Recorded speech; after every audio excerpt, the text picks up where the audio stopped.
Welcome, one and all, sisters, brothers, fathers, mothers, to another one of my special wizard tales.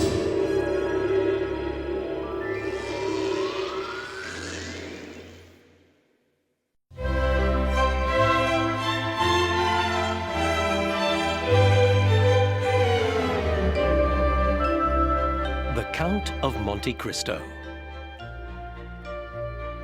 More than 150 years ago, on a black and evil night, a small boat was rowed across a storm-tossed lake. 3 men sat in that boat, 2 guards and their prisoner, Edmond Dante. They were bound for the Château d'If, the most notorious prison in all France.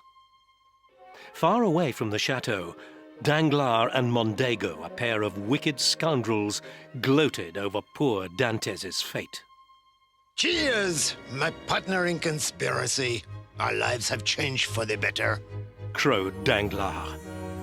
Meanwhile, sad and confused, Dantes had arrived at the awful prison. From that moment, he had no identity. Edmond Dantes would now be known only as Prisoner 621. Dantes could not believe what was happening to him. As the guards prepared to throw him into the dungeon, he cried out, "Why? What have I done? What is my crime?" The governor of the prison knew the answer. Prisoner 621 had been found guilty of treason. Dantes was shocked. He was a loyal Frenchman and would never betray his country. But the prison governor merely laughed. Prisoner 621 was a traitor, all right, for he had been denounced by his own friends. And with that, poor Edmond Dantes was thrown into the dungeon with the order that he never be released. 14 long years passed. Prisoner 621 was locked in his cold stone cell, never seeing the light of day and never hearing another human voice, except for the voices inside his head.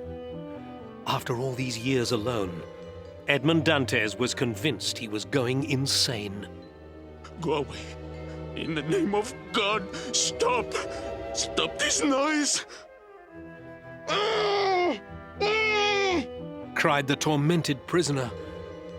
And then the strangest thing happened. Edmond heard a sound that was not coming from inside his head. It was a tiny scratching on the wall of his cell. Someone else was there. The scratching grew louder, and suddenly, one of the blocks of stone began to move. The thought of seeing another face and hearing another voice filled Edmond with joy, and perhaps there were even greater possibilities. Am I really going to escape? Oh, freedom at last! Suddenly, the block of stone was pushed out, and a face appeared in the gap. It was a strange, wizened old face, and it belonged to a monk called Abbé Faria.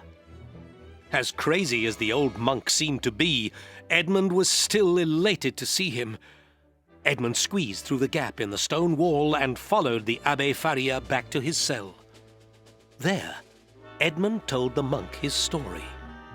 Before his wrongful imprisonment, he had been the captain of a fine new ship and had been engaged to marry a beautiful girl called Mercedes.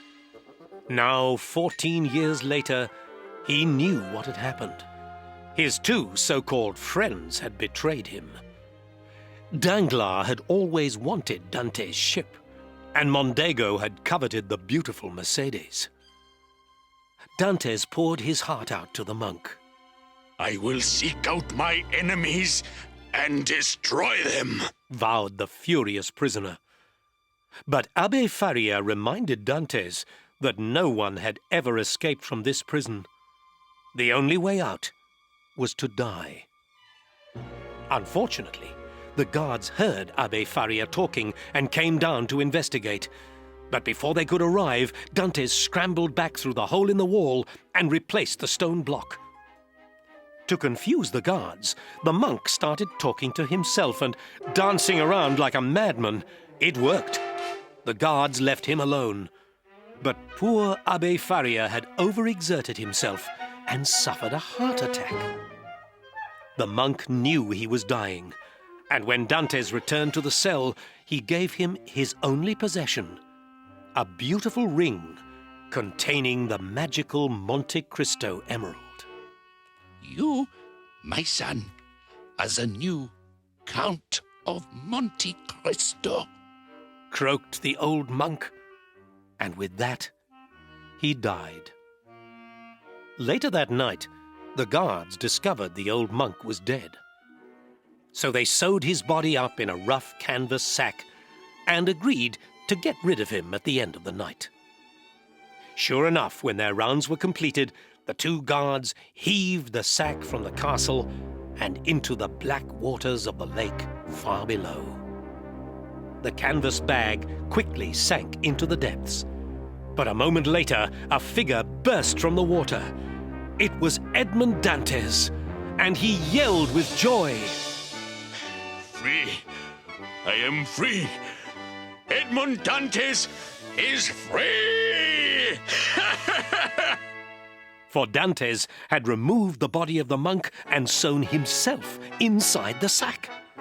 The guards had thrown away the wrong person. Edmond Dantes disguised himself as a monk, and for 10 years he searched France, trying to find news of the men who had betrayed him. Until finally, one rainy night in Marseille, he stumbled into a dingy bar run by an old crook called Caderousse. I am the Abbe Bersoni, seeking news of two old friends, a man called Danglars and another by the name of Mondego, inquired Dantes. And with that, he placed the beautiful emerald ring on the bar. The ring wove its magic on the drunken old innkeeper until Caderousse admitted he knew both men. In fact, he had often heard them plotting against their friend, Edmond Dantes. After gaining more information from the innkeeper, Edmond Dantes made his way to Paris. There, he paid a call on Danglars himself. Danglars had set up shop as a stockbroker. Dantes wore the robes of a wealthy man and called himself the Count of Monte Cristo. Many years had passed since these two had last met, and Danglars did not recognize his old friend. Welcome to the humble office of Albert Danglars, my lord, he said in an oily tone. Danglars was a vain man who was very impressed by royalty, and Edmond Dantes was counting on this to carry out his plan. In his disguise as the Count of Monte Cristo, Dantes informed Danglars that he was going to make an investment of 1 million francs. Danglars could hardly contain his excitement. A rich nobleman was going to invest money with him? When Danglars inquired whether the Count actually had the 1 million francs on him, Dantes pretended to be shocked. Absolutely not. Very undignified carrying large amounts of cash around, especially for a count, he stated. Not wishing to displease the Count, Danglars was happy to agree. But he was more than a little surprised when the Count proposed that he himself, Danglars, should lend him the 1 million francs. Danglars grew even more surprised when the Count told him he wanted the money invested in Haitian bonds. Danglars had never heard of Haitian bonds. With his doubts about the Count rising, Danglars asked what would be security for his 1 million francs. It was then that Dantes produced the emerald ring. This was his security. At first, Danglars was skeptical. Then the ring once again worked its magic. He drifted off, dazzled by the stone's beauty. Pay attention, Danglars, Snapped the Count. Danglars agreed to invest 1 million of his own francs in Haitian bonds for the Count of Monte Cristo. And then the strangest thing happened. Haitian bonds went through the roof. Within days, the 1 million francs had turned to 3, and within weeks, the 3 million had become 10 million, and within months, the 10 million had grown to 50. The Count was a rich man, and so was his stockbroker Danglars. Meanwhile, on the other side of Paris, a pretty young woman ran inside her house, practically bursting with excitement. Mama, he's coming, Cried Valentine. She told her mother that the Count of Monte Cristo, a very handsome, cultured and rich man, was coming to her 18th birthday party. Valentine's mother's name was Mercedes, and her father's name was Mondego. Just then, Mondego's old friend Danglars paid the family a visit. He, too, was full of praise for the amazing Count of Monte Cristo. It seemed as if everything the Count touched turned to gold. And when the two ladies left the room, the two men talked seriously. To business, Danglars. What brings you to my home? Inquired Mondego. Danglars had come to collect all the money Mondego owed him. He wanted to invest every franc he had in a new scheme devised by the Count of Monte Cristo. Mondego owed Danglars a considerable sum, and he was unable to pay it. Danglars explained the Count's money-making scheme, which involved building railways in Louisiana in faraway America, and, according to the Count, it would make them a king's ransom. That's why Danglars needed the money. But I cannot pay, explained the embarrassed Mondego. Danglars had anticipated this, and he reassured Mondego that everything would be fine, on one condition. Nervously, Mondego asked Danglars what he wanted, and Danglars finally explained that all debts would be forgiven if Mondego gave Danglars the hand of his precious daughter, Valentine, in marriage. Mondego, of course, refused. Later, at Danglars' office, the Count of Monte Cristo was convincing the greedy Danglars to invest even more money in the Louisiana Railroad. After Danglars had happily signed away more of his fortune, he nervously asked the Count a question. The emerald ring. Would you consider selling it to me? He queried. The Count of Monte Cristo was outraged. The ring was a treasured family heirloom that he could never sell. When Danglars asked if he could just buy the beautiful emerald, the Count grew even angrier. He could not possibly sell the stone, although he would be quite happy to give it to Danglars. Amazed, Danglars eagerly accepted the magical emerald. It was the night of Valentine's 18th birthday party.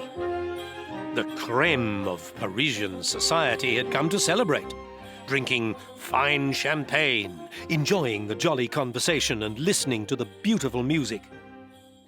Finally, Dantes arrived, disguised, of course, as the Count of Monte Cristo.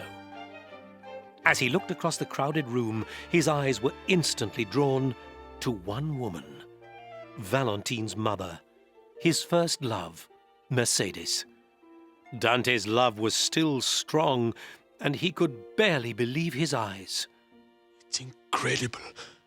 As beautiful as the first day we met, all those years ago. He sighed to himself as he stared at the dazzling Mercedes. It didn't take long for Danglars to notice the Count. He raced over and introduced his friend Mondego, and he in turn introduced his daughter, Valentine.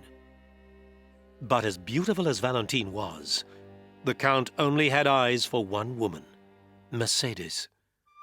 Mercedes, too, immediately recognized the person she had loved all those years ago. When no one else was near, she leaned close to the Count.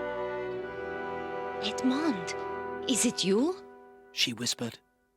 The Count smiled and whispered back, yes, it was he, Edmond Dante, her long-lost love.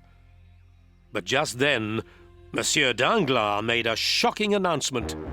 He was to marry Valentine in 1 month's time. The crowd was shocked. They couldn't believe their ears. Danglars and Valentine, it was impossible. But Danglars was too vain to notice their reaction. Instead, he produced the beautiful emerald and stated that he was giving it to Valentine to celebrate their engagement. Edmond Dante was appalled. He could see how shocked Mercedes was about her daughter, and he tried to prevent Danglars by asking for the ring to be returned to him. Danglars refused. As far as he was concerned, he now owned the emerald, and thanks to the debts of her father, he owned Valentine as well. Dantes was furious. We shall see who owns who, Danglars, he hissed.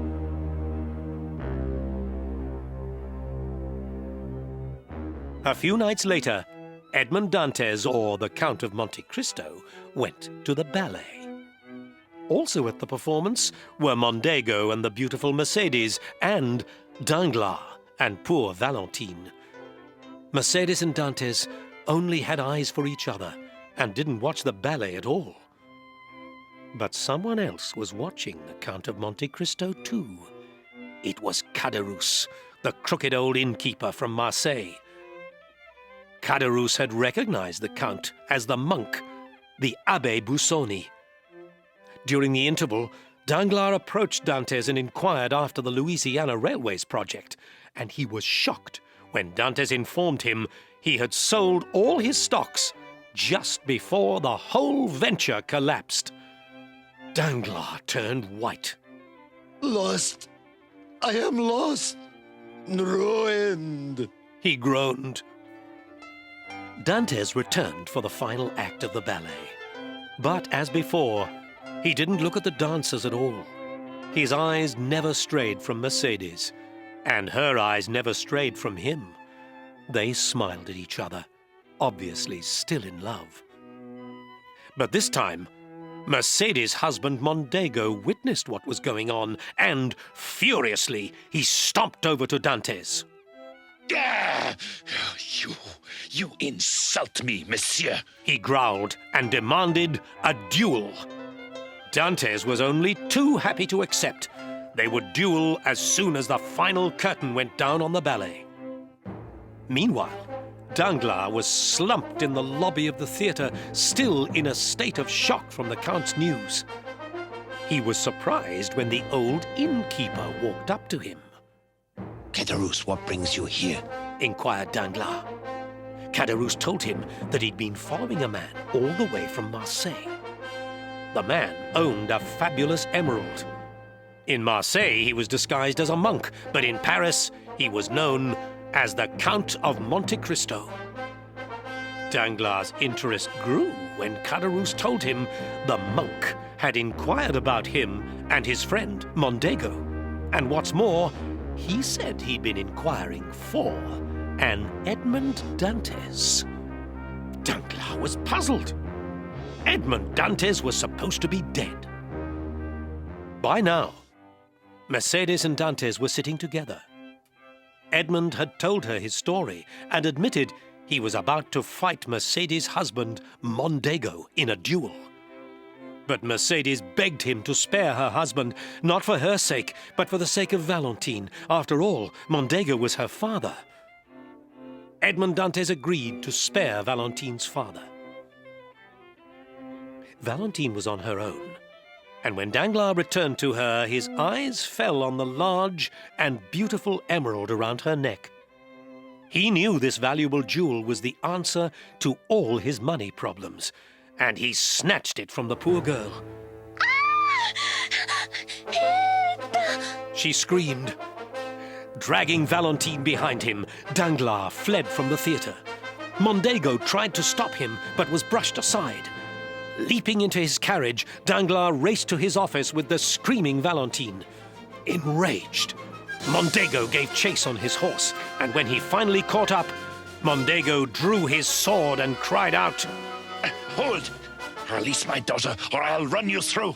But the cowardly Danglars pulled out a pistol and shot Mondego in the heart.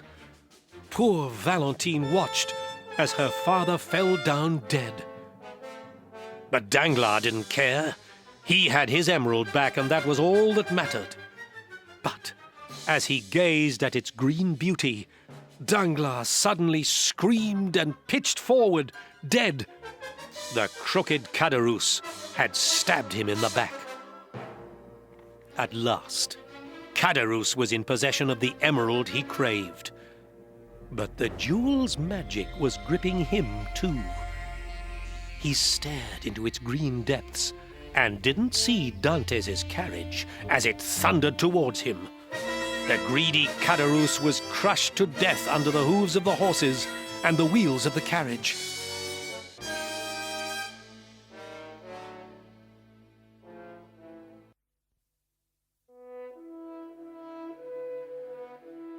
Poor Valentine was in a state of shock. She had witnessed the death of her father, as well as Danglars and Caderousse. But Dantes did his best to comfort both Valentine and her mother Mercedes. Fear not, both of you. Time will heal all and renew our lives just as it has healed my own, he said. And with that, he picked up the magical emerald and threw it into the river.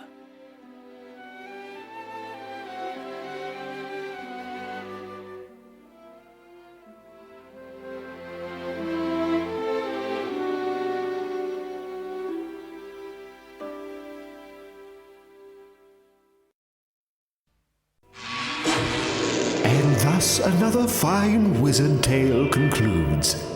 Sisters, brothers, fathers, mothers, join me again soon for another classic tale.